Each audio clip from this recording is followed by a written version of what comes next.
복된 주일입니다. 하나님께서 여러분과 함께 하시기를 소망합니다. 오늘은 준비하시는 하나님이라는 제목으로 함께 은혜를 나누고 싶습니다. 내 아들은 그 누구 집 아들보다 소중하게 여기는 것이 인지상정이지요. 자네가 아무리 많아도 이 10손가락 깨물어 아프지 않는 손가락이 없다라는 속담처럼 그 모든 자식이 다 소중합니다. 그런데 딱 하나밖에 없는 외아들을 죽여서 제물로 바쳐야 하는 부모가 있다면 그 부모의 심정은 과연 어떠할까요? 아브라함은 하나님의 명령으로 독자 이삭을 번제로 바치고자 했습니다. 그때 하나님께서 순양을 준비하셨다가 이삭 대신 제물로 바치도록 하십니다. 이 사건은 하나님께서 우리의 구원을 예비하셨음을 알게 해 주신 사건입니다. 하나님은 독생자 예수 그리스도까지 아끼지 아니하시고 우리에게 구원을 베풀어 주셨습니다.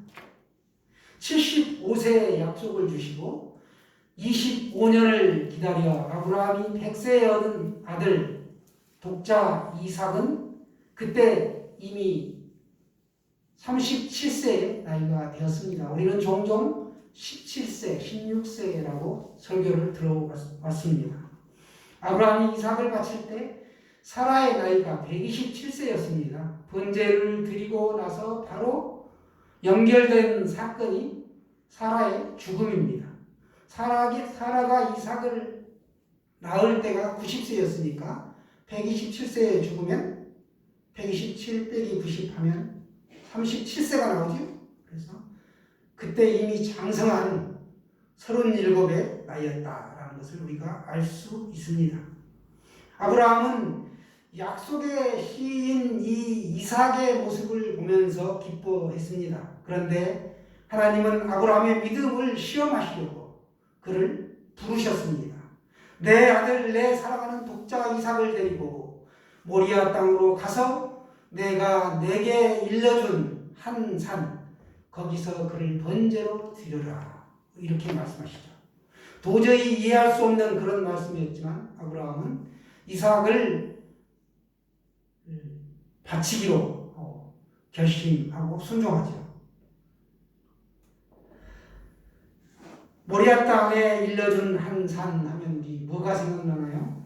모리아 산은 훗날 오르난의 타작마당이 되었고 솔로몬의 성전이 건축된 곳이었습니다. 이것은 예루살렘을 둘러싸고 있는 산악지역이었습니다. 아브라함은 하나님의 명령에 따라 바로 다음날 아침 일찍이 일어나 번제에 쓸 나무를 쪼개어 가지고 나귀의 안장을 지우고 두 종과 아들 이삭을 데리고 그가 살던 곳이 어디였죠? 브엘세바. 이 브엘세바를 떠납니다.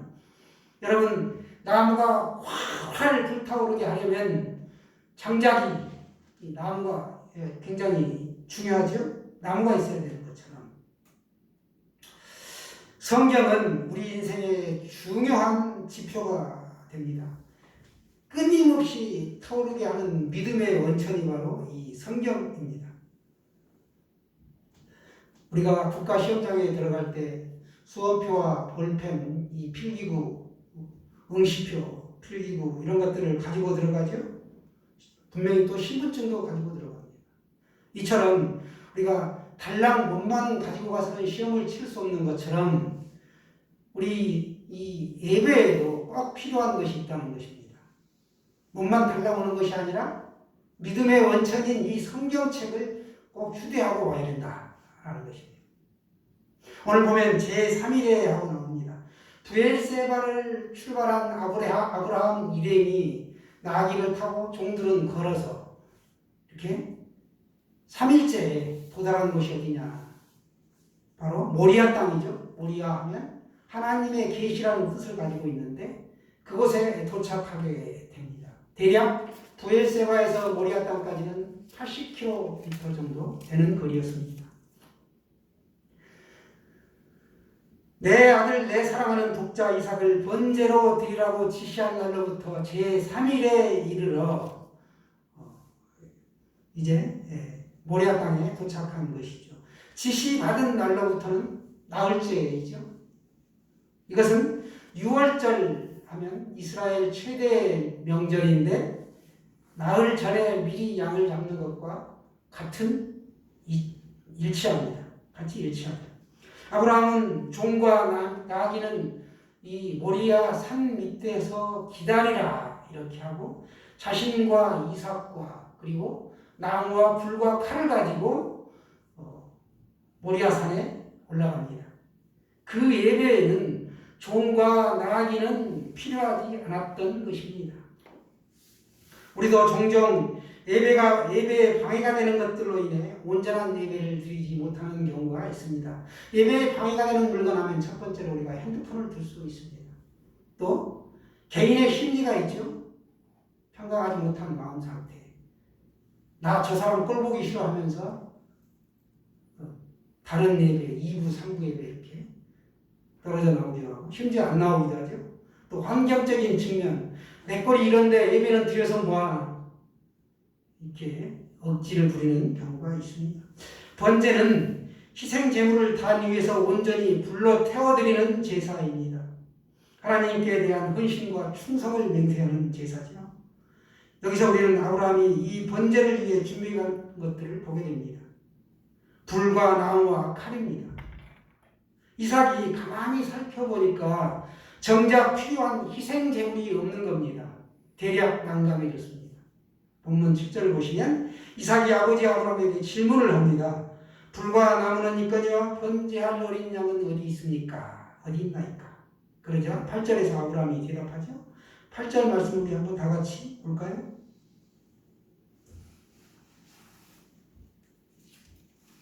시작. 아브라함이 이르되 내 아들아 번제할 어린 양은 하나님이 자기를 위하여 친히 준비하시리라 하고 두 사람이 함께 나아가서 아멘.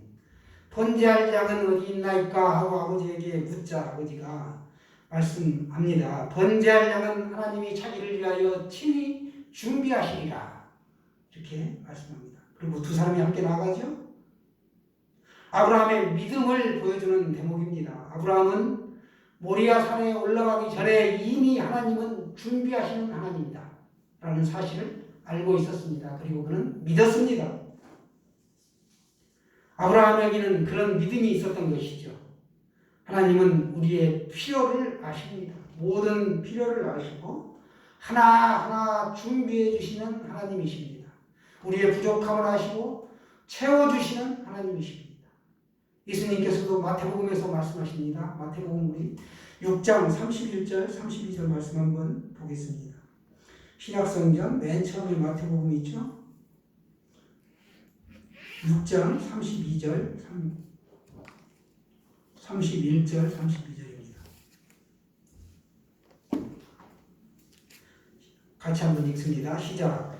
그러므로 염려하여 이르기를 무엇을 먹을까 무엇을 마실까 무엇을 입을까 하지 말라. 왜 하지 말라고 하는가? 32절에 보시면 시작. 이는 다 이방인들이 구하는 것이라 너희 하늘아버지께서 이 모든 것이 너희에게 있어야 할 줄을 아시느니라. 아멘입니까? 하늘아버지께서 너희에게 무엇이 있어야 되는지를 이미 다 알고 계시다. 참 은혜입니다. 사랑하는 여러분, 여호와 일에 믿음을 가지시기를 바랍니다. 모리아 산에 올라간 아브라함이 제단 위에 있는 이삭을 칼로 목을 찔러 죽이려 할 때 아브라함아 아브라함아 하고 하나님의 사자가 아주 다급하게 부릅니다. 놀란 것이죠. 사태의 긴박성과 함께 이 아브라함이 지닌 이름의 의미를 우리가 살펴볼 필요가 있습니다. 아브라함 하게 되면 열국의 아버지다라는 뜻을 가지고 있는데 하늘의 별과 같이 바다의 모래알 같이 셀 수 없을 만큼 많은 자녀를 너에게 내가 주겠다라고 하나님이 약속하셨는데 이 약속의 자녀인 이삭이 죽으면 대가 꺾이게 되죠. 이삭은 결코 죽임 당해서는 안 되는 아들이었습니다. 아브라함은 약속의 상속자인 아들 이삭을 통해서만이 진정으로 열국의 아버지가 될 수 있음을 오늘 강조하고 있습니다. 하나님의 사자는 아브라함에게 그 아이에게 손대지 말라. 그에게 아무 일도 하지 말라. 내가 내 아들 독자까지도 내게 아끼지 아니하였으니 내가 이제야 내가 하나님을 경외함을 줄을 아노라. 이렇게 말씀하셨습니다. 그리고 아브라함이 눈을 들어 살펴본즉 한 순양이 뒤에 있는데 이 뿔이 수풀에 걸려 있었습니다. 순양이 걸려 있었던 것이죠. 뿔이 걸려.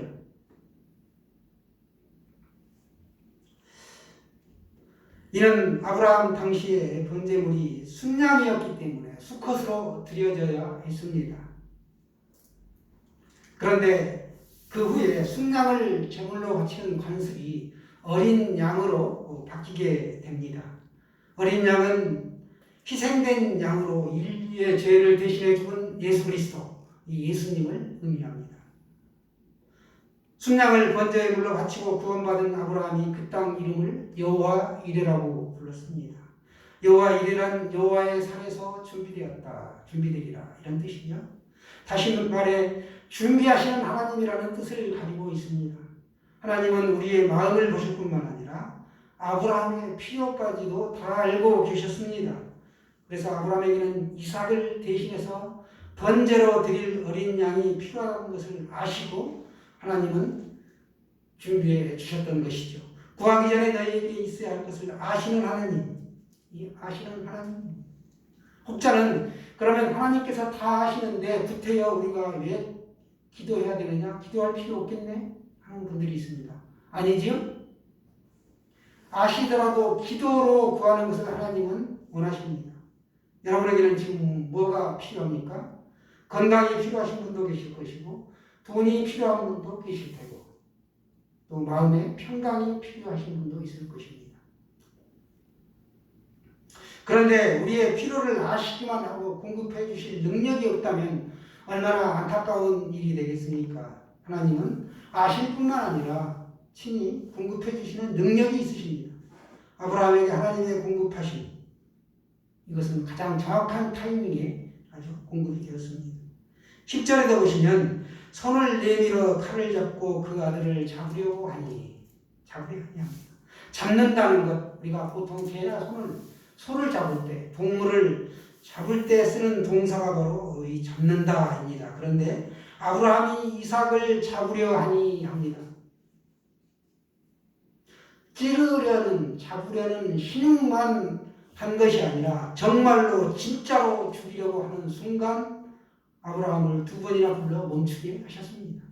그러고 나서 아브라함이 주위를 둘러보니까 순양이 수풀에 걸려 있어서 그 순양을 가져다가 이삭 대신 당 위에 올려놓고 번제를 드렸습니다. 이처럼 하나님의 공급하시는 때가 있습니다. 공급의 때를 미리 알 수 있다면 우리에게 믿음이 필요 없겠죠. 공급의 때를 모르기 때문에 믿음이 필요한 것입니다. 만약에 하나님이 너에게 3년 뒤에 로또 복권 100억을 당첨해 주겠다, 당첨시켜 주겠다, 이렇게 말씀하시면 어떻게 될까요? 아마 그 말씀을 들은 날로부터 수령액을 계산해가지고 이렇게 쓰고 저렇게 쓰고 오히려 빚을 지게 될 상황까지 다가갈 겁니다. 하나님께 순종하며 살면 공급의 때가 임합니다. 이 사실을 믿으시길 바랍니다. 살다 보면 종종 우리가 이해하지 못할 일들이 생길 때가 있지요. 하나님은 오늘 아브라함에게 약속의 아들 이삭을 제물로 바치라 라고 말씀하셨습니다. 머리로는 도저히 이해되지 않아도 오직 믿음으로 하나님의 말씀에 납작 엎드려 순종할 때 하나님의 복을 받을 수가 있습니다. 여러분, 아브라함은 아들 이삭을 바치라고 하는 하나님의 말씀에 그대로 순종했습니다. 이삭도 아무 말 없이 제단 위에 제물로 올라갔습니다. 그 늙은 아버지에 순종하지 않을 수 있는 힘이 있었죠. 그럼에도 불구하고 그대로 순종한 것입니다. 아브라함은 하나님의 가장 어려운 시험을 통과했습니다. 마음이 찢어지는 가장 어려운 순종을 한 것입니다. 그렇기에 영원한 믿음의 조상이 되었습니다. 칼로 내려 찌르려는 순간 급하게 부르시면서 하나님의 사자가 됐다, 합격 하고 말씀해 주신 것입니다. 여호와 일에 믿음이 있었기 때문에 순종할 수 있었던 것입니다. 아브라함에게는 번제할 어린 양은 하나님이 자기를 위하여 친히 준비하시리라는 이 여호와 일에 믿음이 있었다는 것이죠. 여호와 일에 하나님 하게 되면 미래를 준비하시는 하나님이다. 이렇게 우리가 이해할 수 있습니다. 그렇다면 현재 하나님은 임마누엘의 하나님입니다. 예수 그리스도 교회가 지어지기 전에 임마누엘 교회라는 이름을 짓고 싶어 했습니다. 그래서 검색해 봤더니 익산 땅에 7개가 올라옵니다. 지금 한 10개로 늘어났겠죠. 임마누엘, 하나님이 나와 현재 동행하고 계시다. 가다 보시면 주동행 교회라고 있습니다. 우리 교회에 하나님의 동행하심, 함께하심을 말씀하고 있습니다. 오죽하면 제가 제 이름 소개할 때 임마누엘의 하나님이 함께하시는 임동락 목사입니다. 임마누엘 하나님과 동고동락하기를 희망하는 임동락 목사입니다. 라고 소개합니다. 여러분은 몇 번 들어보셨죠? 제가 좋아하는 단어가 임마누엘. 우리가 어떠한 형편과 처지에 있든지 하나님이 우리와 늘 함께하고 계신 사실을 믿으시길 바랍니다. 저에게만 함께한 게 아니에요. 여러분 다 함께하시고. 그렇다고 하면 여기까지 올 수 있었던 것은 순전히 에베네셀의 하나님입니다. 과거의 하나님이죠. 우리를 여기까지 인도하셨다. 이 하나님. 이렇게 우리의 과거와 현재, 미래를 인도해주고 계시는 하나님. 우리의 앞길에 필요한 것들을 준비해 놓으신 줄로 믿습니다. 때로 우리에게 이해할 수 없는 일들이 생겨도 우리는 여호와 일의 하나님을 믿고 전적으로 의지해야 합니다. 주님께서 우리의 모든 필요를 아시고 우리에게 적절한 타이밍에 공급해 주시는 분이십니다. 주님께 모든 것을 맡기고 살아야 합니다. 그래서 다윗은 내 길을 여호와께 맡기라. 그를 의지하면 그가 이루시고 하였습니다. 모든 것은 하나님의 손에 달려있다는 것이죠. 그러므로 모든 것을 하나님의 손에 당연히 맡겨야 합니다. 오늘 되어질 일도 내일 되어질 일도 주님께 맡기고 순종하는 여러분 되시기를 바랍니다. 여호와 일의 하나님은 어떤 하나님이십니까? 하나님은 아브라함과 이삭을 위하여 이미 어린 양을 준비해 놓고 계셨던 것입니다. 하나님은 우리를 위해 어린 양 되시는 예수님을 준비해 놓고 구원을 미리 예비하고 계셨습니다. 우리가 구원받을 수 있는 길은 오직 어린 양이신 예수 그리스도, 이 십자가의 보혈밖에 없습니다. 천하 인간의 다른 이름으로는 구원받은 이름을 주신 일이 없다라고 성경은 명확하게 말씀하고 있습니다. 독자도 아끼지 않는 아브라함에게 하나님께서 이 어린 양을 주셨듯이 하나님도 독생자를 아끼지 않고 우리에게 보내주셨습니다. 왜? 우리를 구원하시기 위해, 우리를 사랑하셨기 때문에. 창세전에 우리의 구원을 예비해놓고 기다리신 것입니다. 하나님은 우리를 위하여 영원한 하늘나라를 또한 준비해 놓으신 줄로 믿습니다. 여호와 일의 하나님은 그렇게 사랑의 하나님이요 십자가는 하나님의 사랑의 극치입니다. 바울은 로마서 5장 8절에서 말합니다. 우리가 아직 죄인 되었을 때 그리스도께서 우리를 위하여 죽으심으로 하나님께서 우리에 대한 자기의 사랑을 확정하셨느니라. 이렇게 말하였습니다. 여호와 일의 하나님은 우리의 필요를 채워주시는 하나님이십니다. 하나님께서 어린 양 되시는 예수 그리스도를 준비해 놓으신 것입니다. 가나의 혼인잔치에서도 포도주가 떨어졌을 때 주님은 물이 변하여 포도주가 되게 하셨습니다. 혼인잔치에서 가장 필요한 것, 이걸 채워주신 것이죠. 우리들이 지금 해야 할 일이 있다면 하나님의 말씀에 순종하는 것입니다. 원망하지 않고 불평하지 않고 감사하고 기도할 수 있어야 합니다. 왜라고? 하나님께 따지기보다는 여호와 일의 하나님, 준비하시는 하나님, 이 사실을 믿고 기도하며 기다려야 한다는 것이죠. 하나님께서는 모든 것이 합력하여 선을 이루시는 분이십니다. 오늘날 이삭은 바로 당신의 사랑하는 자녀일 수가 있습니다. 또 당신이 가장 아끼는 그 무엇일 수 있습니다. 그것을 하나님께서 오늘 거두어가시겠다라고 말씀하십니다. 여러분은 어쩔 생각이십니까? 사랑하는 여러분, 하나님의 말씀에 전적으로 순종함으로 여호와 이레의 복을 받을 수 있기를 주님의 이름으로 축원합니다. 잠깐 기도하겠습니다.